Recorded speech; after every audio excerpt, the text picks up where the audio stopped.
Hello, Tina. Hey, this is Mr. Keller. I'm going to do a sign in here on Adobe like you should do it from home.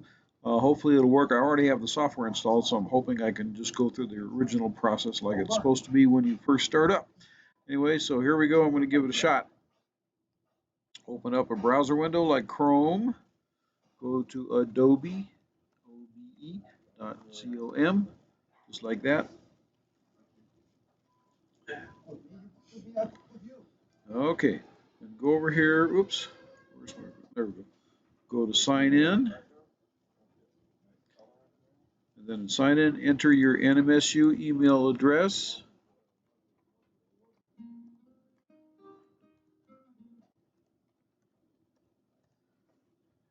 Continue.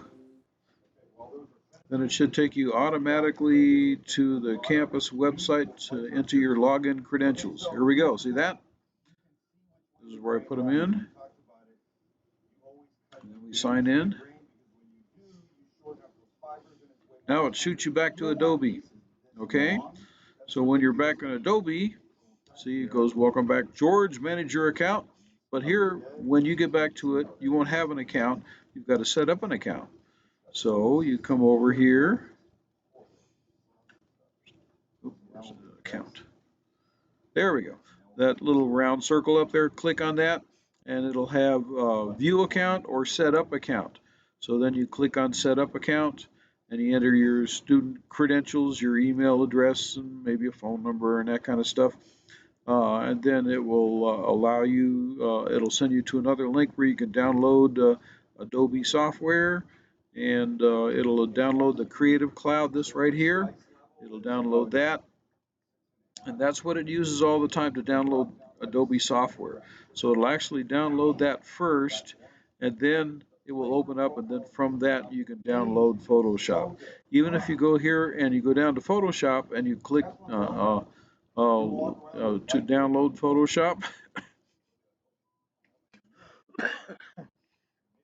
it will download the Creative Cloud first, and then it will download Photoshop because it uses that Creative Cloud application, that thing right there, to regulate what it downloads and updates and that kind of stuff.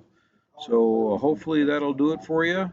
Remember, you'll have an account on Adobe here, but it'll be through your NMSU account. And you go over here and you go to sign out when you're done. You can actually keep the Creative Cloud application open on your desktop all the time. You'll have to do that in order to use Photoshop. So that application you'll keep open, but you can close out on your web browser.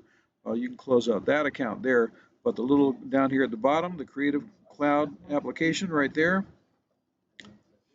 This is Creative Cloud. Okay, so when you're in this, it's got all your account information and everything here. You go over here to see your account, like that.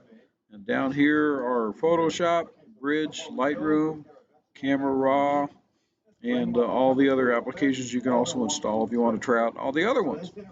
So there you go. But I recommend you download those four things, right? Photoshop, Bridge, Lightroom Classic, and Camera Raw. So there you go.